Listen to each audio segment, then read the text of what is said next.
मध्ये जाण्याचा निर्णय झाला। शिवशाहू फुले आंबेडकरांची सामाजिक समता, धर्मनिरपेक्ष विचार, ज्या राजकीय विचार सिद्धांतावरती वर्षानुवर्ष आम्ही सर्वांनी मिळून वाटचाल केली, त्याच्यावरतीच त्या सिद्धांतावरती आधारित राहत एनडीएमध्ये सहभागी होण्याचा निर्णय आपण घेतला।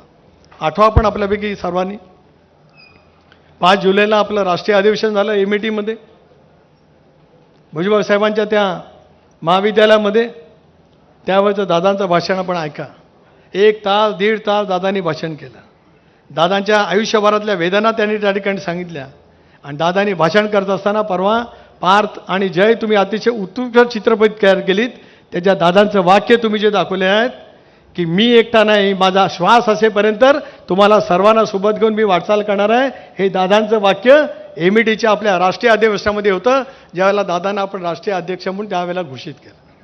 ही आठवण मी एवढ्यासाठीच करतो आहे, कणखरपणाने एखादा निर्णय घेतल्याच्या नंतर अनेक बाबी त्या ठिकाणी त्यांनी त्या 1-1.5 तासाच्या भाषणामध्ये व्यक्त केलेल्या होत्या की काय पद्धतीने निर्णय आपल्याला त्या ठिकाणी घ्यावा लागतो आहे, तो निर्णय घेण्याच्या पाठीमागची पार्श्वभूमी काय, तो निर्णय उद्याच्या भवितव्यासाठी, राष्ट्रवादी काँग्रेस पक्षासाठी आणि महाराष्ट्राच्या हितासाठी कशा पद्धतीने असू शकतोय याचं सुस्पष्ट विवेचन हे दादांनी त्या कालावधीमध्ये केलेलं आपण सर्वांनी म्हणून ऐकलं। टीका टिप्पणीवरती आपण सगळेजण गेलो, खंबीरपणाने आपण त्या ठिकाणी वाटचाल करत आलो। अल्पसंख्याक समाजासाठी सर्वाधिक योजना दादांनी त्या कालावधीमध्ये निश्चितपणे दिल्या, याच युतीच्या महायुतीच्या सरकारच्या माध्यमातून। लाडकी बहीण योजना हे नंतरचं दायित्व त्या कालावधीमध्ये होतं, पण लोकसभेच्या निवडणुकीमध्ये दुर्दैवाने आपल्याला पराजय पत्करावा लागल्याच्यानंतर एक वेगळी स्थिती राज्याच्या राजकारणामध्ये निर्माण झाली। सांगण्यात आलं की आता अजितदादांचं महाराष्ट्रामध्ये काही चालणार नाही। एक मी वाक्य त्यावेळेला बोललो होतो सुरुवातीला की आता महाराष्ट्रामध्ये अजित पर्व सुरू होत आहे। अनेकांनी माझ्यावरती टीका टिप्पणी केली। अजित पर्व याचा अर्थ आपण सर्वजण समजून घेऊ शकता, असे समजून घेऊ शकता, आणि मी बोलल्याच्या नंतर कोणाला काय वाटलं असेल त्याचाही अर्थ पण त्यावेळेला समजून घेऊ शकता। ते अजित पर्व शब्द समोर ठेवत आपण महाराष्ट्राच्या राजकारणामध्ये आपण सर्वांनी म्हणून साथ दिली, त्या ठिकाणी दिलीत, आणि त्याच्यातून आपण एक योग्य पद्धतीची वाटचाल करण्याचा प्रामाणिकपणाचा प्रयत्न त्या कालावधीमध्ये केला। लोकसभेच्या निवडणुकीमध्ये बहिणी आपल्याला पराजय पत्करावा लागला, पण दादांसारखा दिलदार नेता एका बाजूला पराजय झाला तरी संध्याकाळी 5 वाजता मला फोन करून सांगितलं की उद्या एनडीएची बैठक आहे, तुला आणि प्रफुल्लबाईला तिथं जायचं आहे। मी सांगितलं मी जाईन दिल्लीला, पण तुम्हाला भेटल्याशिवाय जाणार नाही। त्यांना भेटलो आणि मग मी दिल्लीला गेलो, कारण माझ्यासाठी दिल्लीपेक्षा दादाच हे माझं सर्वस्व होतं, म्हणून त्यांना भेटलो, त्यांना विनम्रपणाने अभिवादन केलं आणि आम्ही दिल्लीला त्या ठिकाणी गेलो आणि मग एनडीएमधला त्या ठिकाणचा प्रवास आपण सर्वांनी पाहिला। किती टीका टिप्पणीला त्या कालावधीमध्ये सुद्धा सामोरं झाला। अगदी आज वेगवेगळ्यापैकी भाषा केली जाते, त्याच्यात अनेक जण बोलत आले। दादांचं सकाळी 5-6 वाजल्यापासून सुरू होणारा कार्यक्रम उभ्या महाराष्ट्राने देशाने अनुभवलेला आहे। देशामध्ये त्याच्याबद्दलचं कौतुक वेगळ्या पद्धतीने आहे।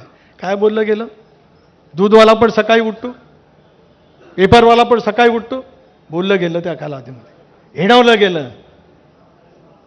माझ्यासारख्याने सांगितलं दूधवाला पण उठतो, पण दूधवाला लोकांची सेवा करण्यासाठी उठतो। पेपरवाला पण येतो, तो सुद्धा लोकांची सेवा करण्यासाठी येतो। दादा एक असं निखळ व्यक्तिमत्व आहे, ते सुद्धा या सेवा पद्धतीने सेवाचं व्रत ठेवून काम करणारं ते व्यक्तिमत्व आहे। कोण बोललं काय बोललं सर्वांना माहिती आहे। आणि असंही म्हटलं गेलं की सकाळी उठायची त्यांची सवय आहे, ती लवकर उठतात, ते कदाचित त्यांच्या बायकोची किंवा त्यांच्या पत्नीची काहीतरी मजबुरी असेल, मला कळू शकलं नाही। जनसन्मान यात्रेच्या निमित्ताने आम्ही सगळेजण राज्याच्या कानाकोपऱ्यामध्ये फिरलो। मी असा एक अध्यक्ष निघालो की दादाने पूर्ण वेळ बोललं पाहिजे म्हणून मी कधी भाषण केलं नाही। जनसन्मान यात्रेमध्ये बघा मी एकही भाषण केलं नाही। माझी इच्छा होती की बारामतीला मी भाषण करावं, वहिनींना पण वाटत होतं, पार्थला जयला वाटत होतं, पण आम्ही बारामतीमधून दादांची निघालेली अभूतपूर्व मिरवणूक, वहिनी जनसन्मान यात्रेच्या निमित्ताने दादांची निघालेली बारामतीमधली मिरवणूक म्हणजे त्यांनी 2 गाड्या बदलल्या, त्या 2 गाडीच्या काचा लोकांच्याकडनं फुटल्या, इतकं दादांच्या मिरवणुकीमध्ये स्वागत त्या झालं होतं। त्यावेळेला विधानसभेच्या निवडणुकीच्या पूर्वसंध्येची बाब सांगतोय।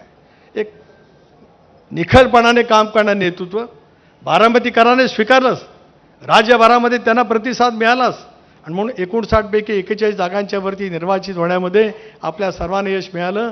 आपल्या यशापेक्षा दादांची दुर्दम्य राजकीय इच्छाशक्ती, प्रचंड क्षमता, लोकांच्यापर्यंत संवाद करण्याची त्यांची एक हातोटी, याच्यातून चांद्यापासून मांद्यापर्यंत आपल्याला यश मिळालं। विदर्भामध्ये आम्ही किती जागा लढलो, 7 जागा लढलो। 6 जागांच्यावरती यश मिळालं.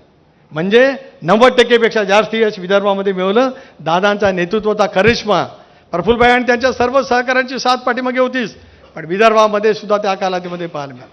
मराठवाड्यामध्ये तर लोकसभेच्या निवडणुकीमध्ये महायुतीचा पाडाव झाला. एक संभाजीनगरची जागा सोडली तर त्या मराठवाड्यामध्ये सुद्धा नांदेड असेल, हिंगोली असेल, परभणी असेल, लातूर असेल, बीड असेल, या सर्व जिल्ह्यांच्यामध्ये एक अभूतपूर्व असं यश राष्ट्रवादी काँग्रेस पक्षाने मिळवलं. नाशिक तर राष्ट्रवादीच्या राष्ट्रीय कार्यकारिणी बैठकीमध्ये बोलतायत सुनील तटकरे आणि या सगळ्या प्रवासाबद्दल